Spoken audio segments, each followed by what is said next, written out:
Hello and welcome to Odds on Premier League Match Day 2 after a very successful first week with the correct score of Man City, ACCA and so many correct bets. Yeah, Tom Rennie. How are you, Tom? Yeah, I'm feeling quite confident this week, actually. I mean, look, usually a decent amount come off, but 5 correct bets last week, 1 identical correct score at 8-1. The other bets, only 2 of them, were miles off. My ACCA came in and my safe bet came in. So I'm feeling pretty confident going into week 2. Yeah, don't spoil our audience. Any offer from Saudi Arabia this week, Tom? Yes, but I turned it down. Not enough money. Okay. Yeah, for me it was the Bentley. I still want the Neymar's choice when you have to drive around Arabia. Why not? Well, guys, remember, comment the video with us, press the like, subscribe, and now let's go on with the show.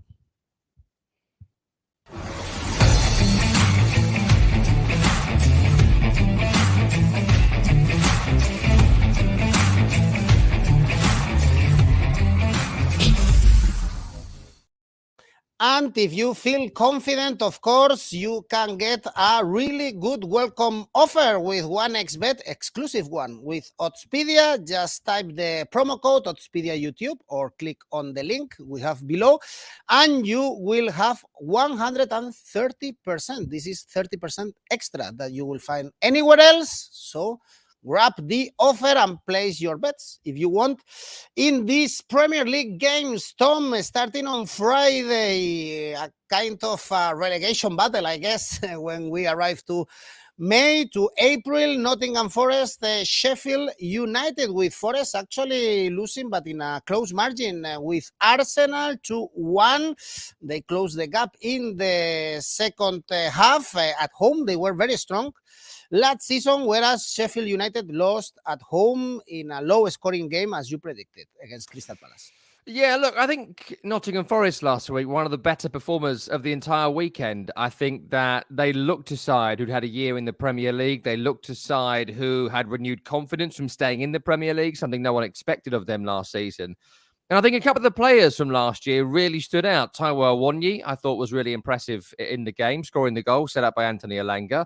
And I think Morgan Gibbs-White, if we're talking about the end of this season going towards a European Championship, players who might squeak into the England squad, keep your eye on Morgan Gibbs-White this season. This is a player who didn't quite make it in Wolverhampton Wanderers. He had a good time at Sheffield United on loan in the Championship, went to Forest last season, and people were a bit like, including me, by the way, how much money? I think it's about 27, 28 million up front, rising to maybe 40 million. A huge investment in Morgan Gibbs-White. If not for him, I think they would have gone down last season. And he's really impressing me. The way he glides around the field, the way he gets stuck into the tackle, the way he creates as well. And I think he is going to have an outstanding season. As for Sheffield United, what did I say to you last week? I stand by it this week. This is not a Premier League quality squad. They may well pull off 1 or 2 shock results this season. They may well bring in a couple of star players between now and the end of the transfer window. But there's no quality here. There's just no Premier League quality. It's still Ollie Norwood, Chris Basham, John Egan, Baldock, Lowe from the last time they were in the Premier League. They've lost star players in Burge and Day, and that leaves them with looks like a hard-working, I'm sure, squad, but in the end, the quality will matter, and they simply ain't got it. So in this game, I only see one result, and that is a Nottingham Forest win. How do you make money on a Nottingham Forest win? Well, I think it'll be quite exciting. I think Forest have defensive deficiencies still. So I picked out both teams to score at just under 2-1. So you can take any scoreline on that at near 2-1. That's quite decent. But I think goals, goals, goals. So over 2.5 goals, that's 3-0, 2-1. Goals at both ends. You get that at 2.2. If you're picking a winner here, go to Forest. And if you're looking at a couple of players, Awoniyi to score is 2.5. And Morgan Gibbs-White to have 2 shots on target, I found this morning, at 3.25. So plenty of value in this market as long as you back Forest.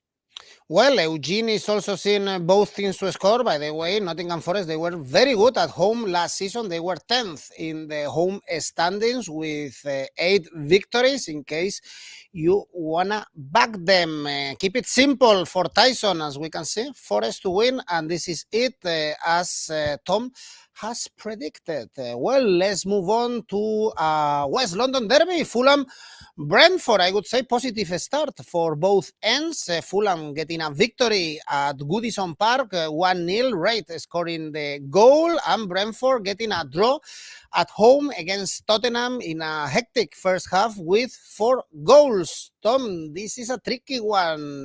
The bookies think this is going to be a draw. Yeah, I can see why. Look, I think with Fulham, the jury's out on them right now because of the sale of Mitrovic, which looks like it's about to go through. That leaves them with a lack of options going forward. And so much of their brilliant start to last season was built around the qualities of Alexander Mitrovic. I think last week I went for a goalless draw between Everton and Fulham, and I was so close to getting it. Of course, it finished with a 1-0 victory for Fulham. Maybe Everton will feel they could have had a go in that game. One was, I think, weirdly disallowed, but they look really undercooked, Fulham. I mean, look, Polina remains injured. That's a huge blow. I think he was their best player last season, bar Mitrovic, who is about to leave the club. Raul Jimenez, with all the best will in the world, I think he is finished at the top level. Something is not quite right about him and hasn't been since the injury. Defensively, it's Diop and Tim Ream. I have my doubts about Tim Ream repeating the qualities of last season. And so I've got doubts right across the field for Fulham, who, when they sell some players, are going to need to bring some players in. As for Brentford, impressed with their energy levels against Tottenham. Really, really impressed. But to go back to our previous conversation on Sheffield United, where is the quality? Where is the quality in this Brentford team that's going to make the difference in games like this? Ivan Toney remains suspended for the first half of this season. Someone still needs to explain to me why they've loaned David Raya to Arsenal as opposed to got the money up front. Flecken is a journeyman 30-year-old goalkeeper. That seems like an odd one. Still got Janelt, Norgard, Jensen, hard-working players, and Bummo and Wissa. They can score a goal. I do really like Brian and Bummo up front, but I don't know. There's a real lack of quality here between these two teams, and so it's quite a tough one to find a bet for. So I won't pick a winner here, and I do really like the draw at 3.3 to 3.5. So if you're looking at something for this game, I would pick out a draw, straight up draw, treble your money. If you're going to pick a winner, I would just edge towards Fulham just because they're the home team, first home game, and the vigor you get from an away victory on the opening day, which they got against Everton. But I think draw here is my top tip. Tyson is actually quoting you, Tom. This screams draw.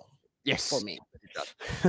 Also, Joseph is going for a draw. Next one, Liverpool Bournemouth, with Liverpool kind of failing, I would say, in the transfer market, or Chelsea's kind of the Grinch for them. Stealing their players, they got a draw in Stamford Bridge. The midfield was a new one, Szoboszlai, McAllister, and Gakpo. You will tell me if you like them. I guess the first victory of the season should come against Bournemouth, who grabbed a point against West Ham, an old main character of this Bournemouth, Solanke, scored the goal. Yeah, look, with Liverpool, I went to their game at the weekend against Chelsea, weekend last, and going forward, terrific. I mean, some of it is absolutely awesome going forward with Luis Diaz, who I thought was the outstanding player on the field, Mo Salah, certainly in the first half. Really impressed with the Szoboszlai going forward, McAllister's vision for a pass, all of it offensively, very impressive. Defensively, a real concern. There is no holding midfielder. Obviously, everyone knows that. There's no one kind of holding that gap between midfield and defense together. Trent Alexander-Arnold does not want to be a right back. This is long known.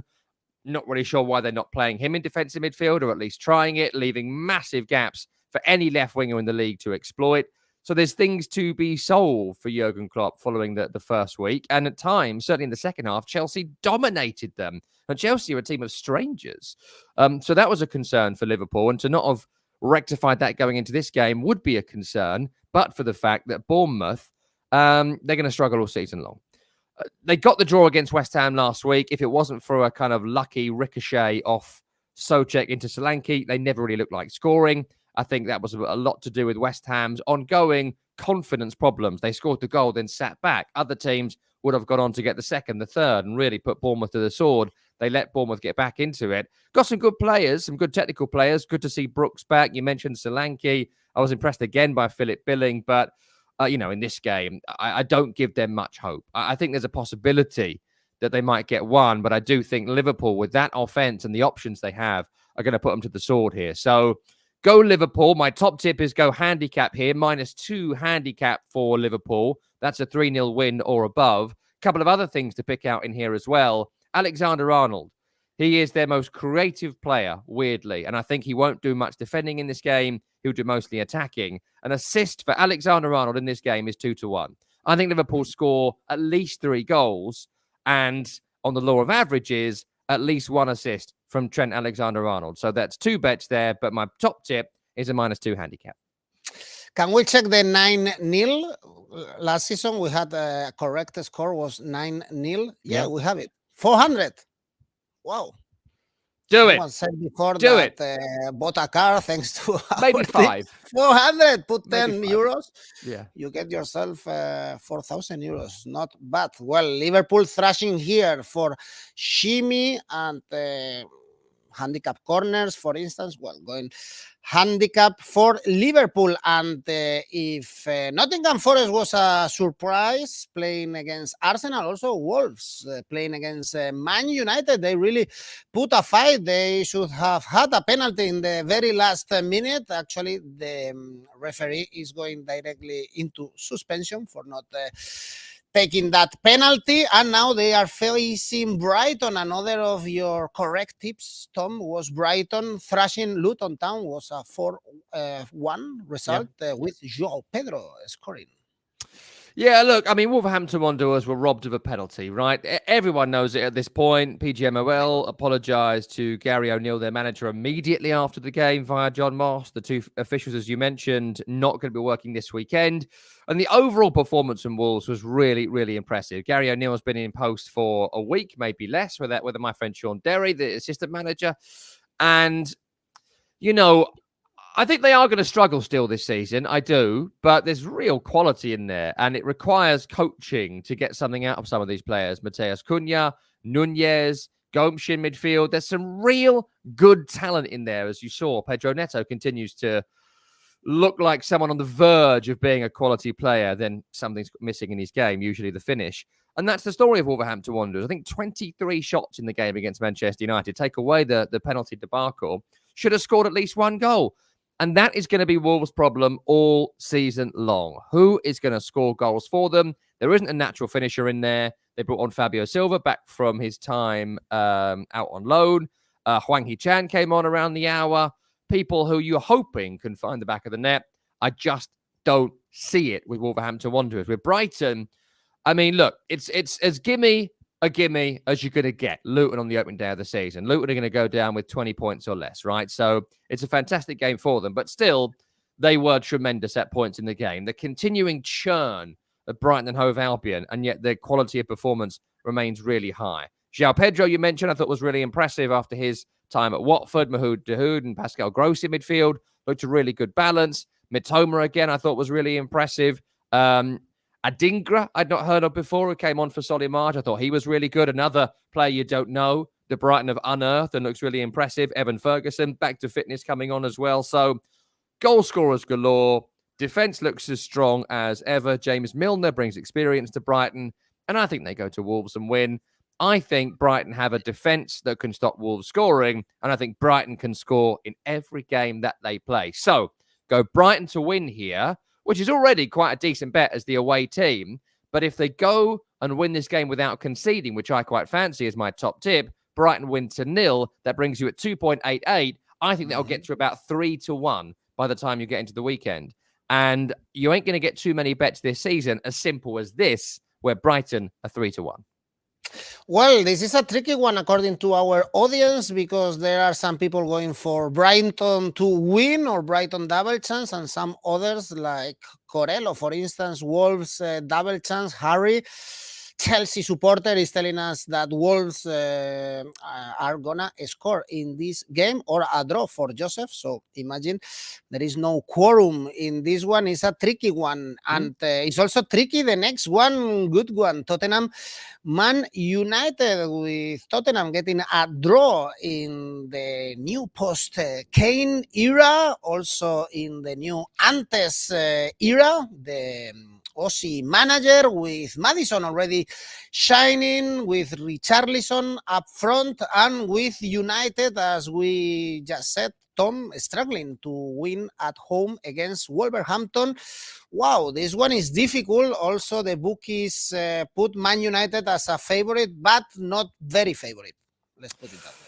Yeah, I think that's about right. I mean, look, with no Harry Kane, Tottenham are going to be longer odds all season because a guaranteed goal scorer is no longer in the team. So that obviously is going to make their odds a bit longer. But that does mean I think there's value in Tottenham Hotspur this season, whereas last year their odds are shorter because they've got Kane. But if they didn't win, you know, you're losing a lot of money on Tottenham on what looked like safe bets. So they could be a decent bet this season in some games. You know from our shows last season, Edu, that I love James Maddison. I just think he's absolutely brilliant. I think he's a world-class player. I really do. And I think that it's a shame he won't get a chance to play with Harry Kane because he's got everything from creativity to set pieces to through balls to work rate and leadership qualities too. You may have noticed that when Romero went off injured at the weekend, the captain's armband goes to James Maddison on debut, or as the Australians would say, debut. So I think that's an endorsement of him. I'm impressed by Tottenham. Look, I think that what Ange Postecoglou is a very offensive manager. He is the kind of manager Tottenham have been saying they've wanted for the best part of 6 years. Forget winning or losing, entertain me, score some goals. And you saw that at the weekend. You saw players bombing forward. You saw a lack of cover defensively. You saw mistakes from players who are asked to do a lot of jobs. Vicario in goal, the Viper. I thought he was awful in goal on debut for Tottenham. Could have given away a couple of penalties. I thought he was really suspect, so they're going to need some improvement there. But offensively, the amount of runners they've got forward in the front four, you know, if Harry Kane never existed and the front four was Kulusevski, Maddison, Son, and Richarlison, you'd be like, yeah, that's pretty good, actually. That's a potential top six forward line. Plus, I thought Bissouma was good as well. For Manchester United, thoroughly outplayed by Wolverhampton Wanderers. Thoroughly outplayed. They should have lost that game 3-0 on the balance of play, but that's not how football works. Football works on taking your chances when they come. Wolves did not. United created very little, but they created the key chance of the game for Varane to score. I think it's fair to say there's room for improvement with Manchester United. I think lessons might be learned as well. Like, does that midfield work? Casemiro, Mount, Bruno Fernandes? I don't know. What is Mount's best position? I'm hoping Erik ten Hag had a plan when he signed him. I'm not sure in the midfield three is right for him. And it's worth noting too, I think Højlund is still out for this one. Last season, Man United did not have a striker. It was a massive problem. They've signed a striker. He's not available to them. So Marcus Rashford, who's their best left forward, is back up front again. He's not a centre forward. He's never been a centre forward. Over the top on the break, he'll do some serious damage. But as a central forward, in a game where the opposition have the ball, it just isn't what he is best at. And he always looks like a fish out of water, I think, in that particular position. So how does this game go? Well, I think goals. I think goals because Tottenham Hotspur can score them. They are the home team. And there'll be a real push, I think, to entertain and attack and thrill. Give these Tottenham fans something to think about that isn't Harry Kane playing for Bayern Munich. I think for Manchester United, despite their improvements defensively, they haven't quite got that balance right yet. And if they lose midfield to Tottenham, which I think they will, I think there's times in this game where United will be sitting really, really low, trying to stop Tottenham picking them apart. Then that's the ball over the top to Rashford for them to score a goal. So, a couple of top tips here. Firstly, draw and both teams to score. That'll bring you in around 4-1, 5-1. I think that's really, really nice this weekend. I think both teams have got deficiencies, and I think that they are both capable of scoring. If you're going to pick a winner, I would go for Manchester United with Rashford scoring on the break. But again, both teams to score. Man United to win and both teams to score also brings you in at 4-1. So everything but a Tottenham win and both teams score, and there's money to be quadrupled in this game. Well, last season was a 2-2 result, so it was a draw, and both teams to score. It's a hard game to bet on, as Viper and Viper is telling us, but most of the people are going for both teams to score. Joseph is telling us a draw, a very interesting game. This Tottenham Man United, by the way, we don't have Luton Town Burnley. It's been postponed because there are some works to be done in Luton Town ground. And on Saturday, we also have a really good game. Man City, Newcastle, two teams that are going to play Champions League this season. Man City traveling from Athens, where they got another trophy in the penalty shootout against Seville, with a lot of problems, by the way, in the defense, losing a lot of balls in the midfield. But Palmer scored again, a player that is scoring in the big moments. Not De Bruyne, no Bernardo Silva. Kovac is having a lot the ball. I don't know if carrying it properly or not, but he was important in the first half, especially. And Newcastle, wow, they thrashed, absolutely swept away Aston Villa in the first game. Great performance by the Backpips. Yeah, so we should mention that I pulled off a lot of really successful bets last weekend, but Villa to win was a real stinker. So not all great, not all great. Look, Man City, I don't think we've learned much about them in the first three games we've seen. In all honesty, the Community Shield is a friendly, and they played a second string. The Super Cup, you know, Cole Palmer's playing, which tells you how low they value the game. He's number 80, and they're just trying to fatten him up to sell him this window because they've got to make a couple of sales. And against Burnley, who are a poor Championship squad, you know, they beat them relatively easily. Probably could have scored a few more in the game. So at this point, I don't think we've learned a great deal about Manchester City. This is a huge test for them. And I know Guardiola is already whinging about the fact, we had to play Wednesday and then Sunday. Yeah, but you're backed by our Sovereign Wealth Fund. Your squad is ridiculous. And you didn't even need to play Jack Grealish and Calvin Phillips, which is £150 million worth of talent when you beat Burnley on Friday. So, you know, don't whinge to me.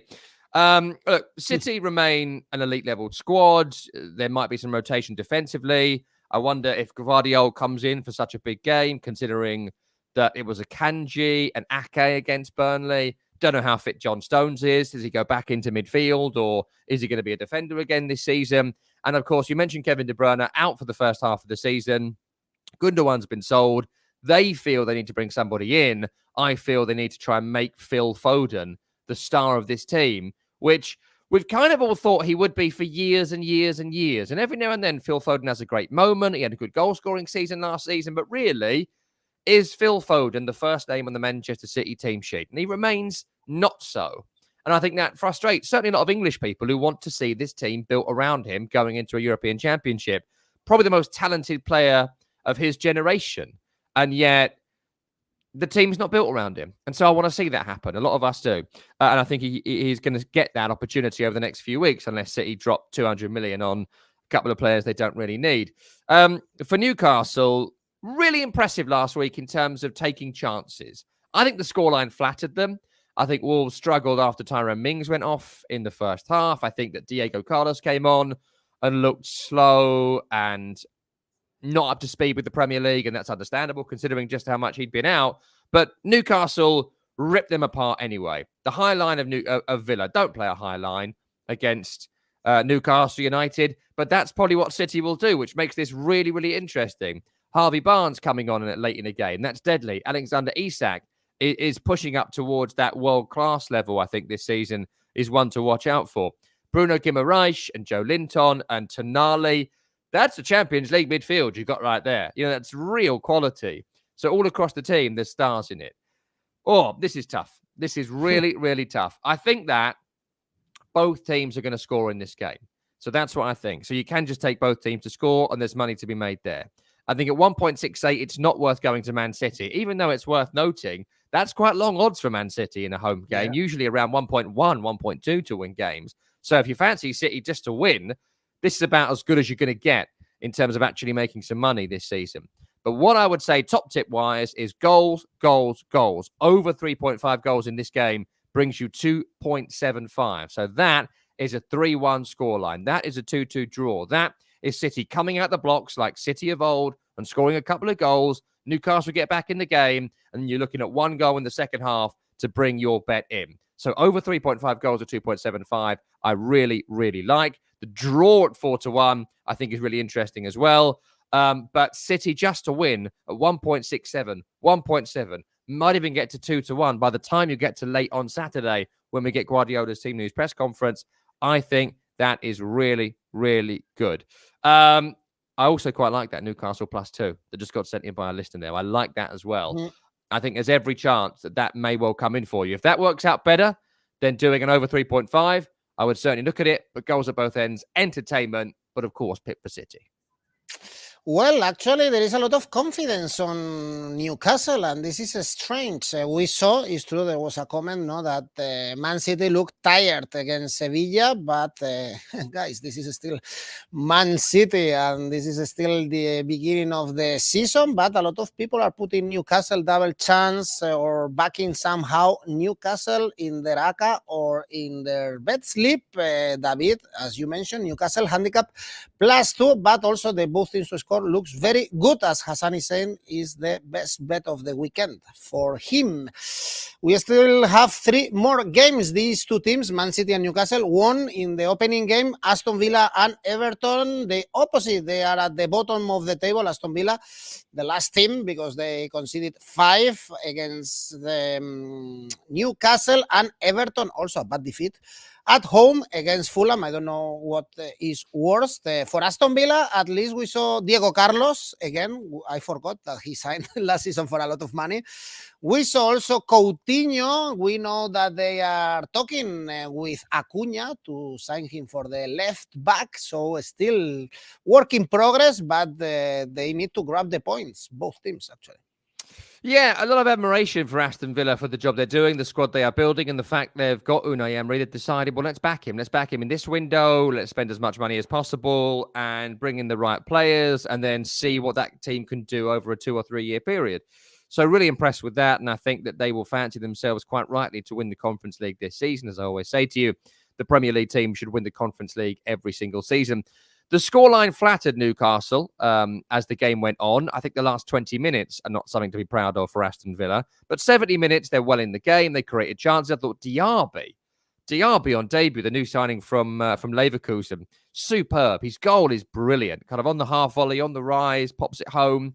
I think that when he and Watkins developed their relationship, people could be in trouble. I think it's a shame for Villa when Diaz got injured, because I felt like that 3 could really do some damage. So it's a chance for Philippe Coutinho to maybe come in and be part of a Premier League setup again, having been basically nothing for the best part of 4 years of his career. And I think Villa are going to have a real good season here, and I think that they're big bets to win this game. Before that, a quick word on Everton losing the opening home game against Fulham. Tragedy for them, really.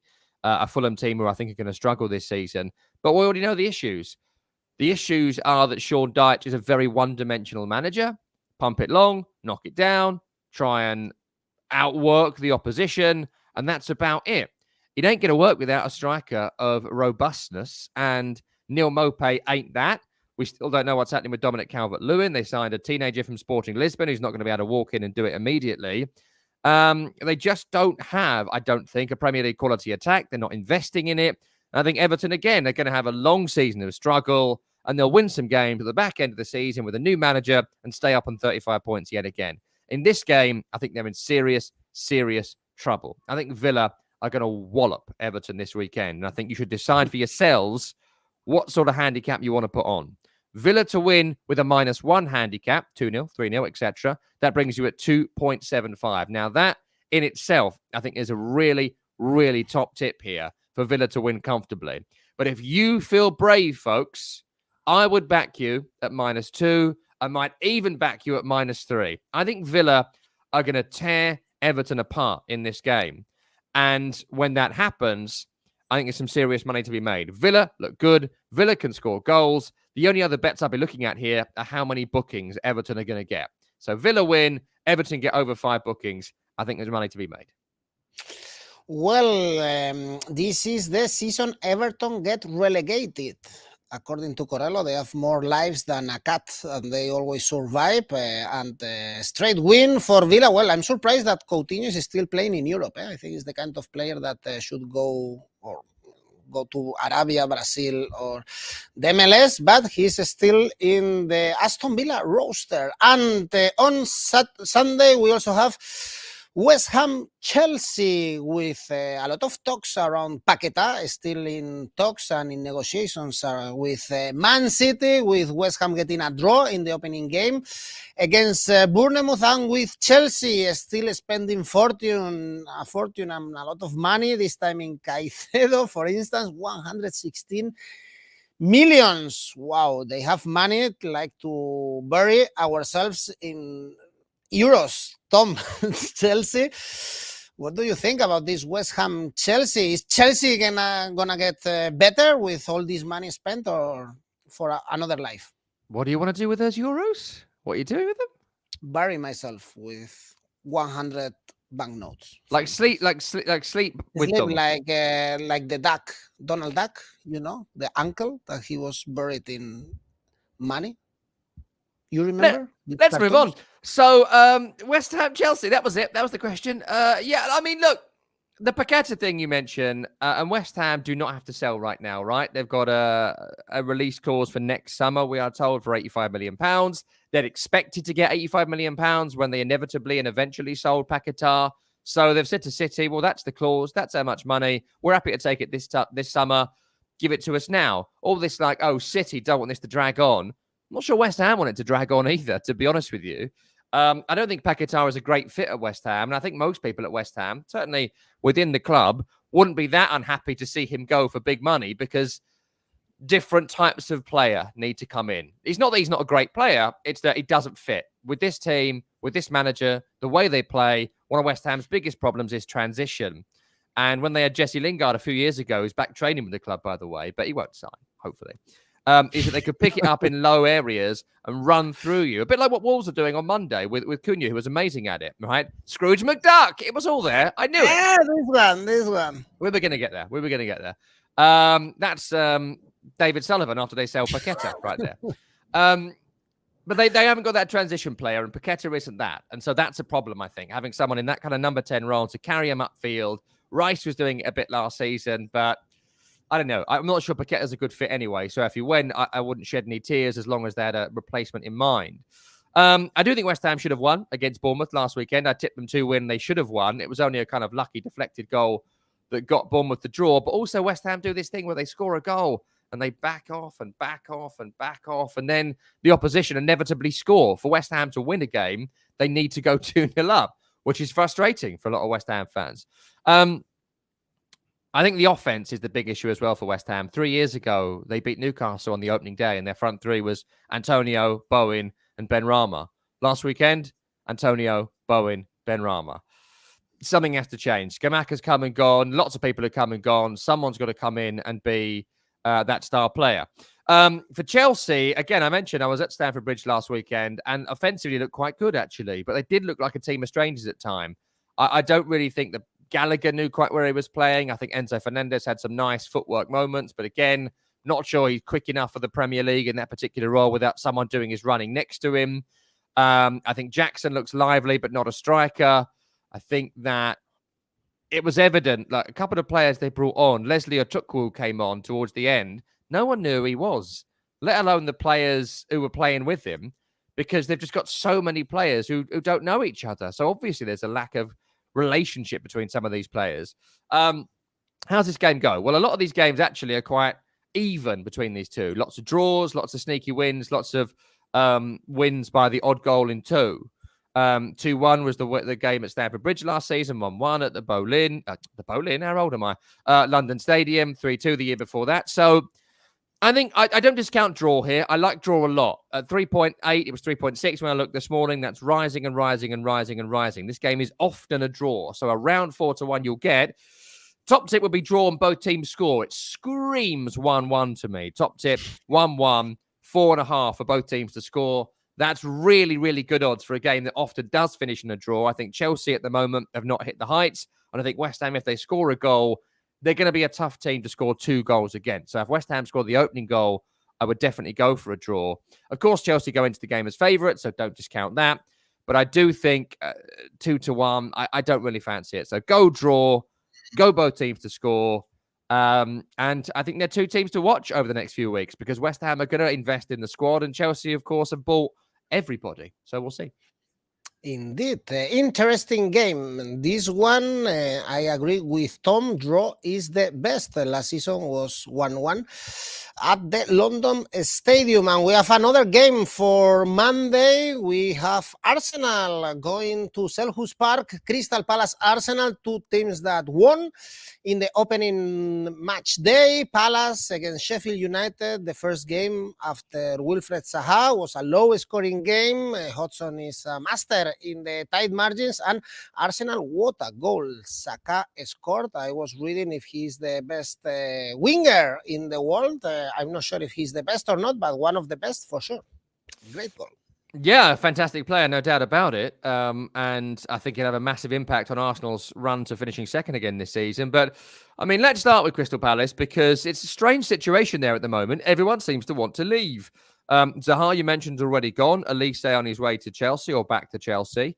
There's talk this morning about Doucouré, who I thought was fantastic last weekend against Sheffield United. Another who's gone to Palace as a stepping stone, and he might be making the move maybe to Liverpool if reports are right. So they may have money to reinvest Crystal Palace, but they're a tough sell to people, certainly over £20 million players. They're a tough sell. A great fixture to start the season away at Sheffield United because, as I've mentioned, they ain't going to get 30 points. And so everyone is going to go there, I think, and win this season. But I think this is a real tough game for them against Arsenal. Obviously it is. But the midfield, if it is Lerma and Doucouré, it's physical and it's combative, but it's not particularly creative. I think Schlupp and Ayew are hard-working players, but again, I think are very one-dimensional. Odsonne Edouard scored last weekend, but I'm not his biggest fan in terms of Premier League quality. I do like a Berriese. I think claw onto him in any way you can, Crystal Palace, for this season. Otherwise, you're going to really, really struggle. As for Arsenal, look, I think they weren't at their best against Forest last weekend. I think Forest played better than many of us expected. And I have doubts about that midfield, as we all do, of Kai Havertz, Declan Rice, and Martin Odegaard. I think he wants to play it against the poorer teams. But I think at the moment, I wouldn't build my midfield around Kai Havertz. I think in a few weeks, you're going to see Thomas Partey return to midfield with Declan Rice, as we saw in the Community Shield, and the attack then do attack things. I think they look short. I think they look a striker short, though Nketiah scored at the weekend just gone.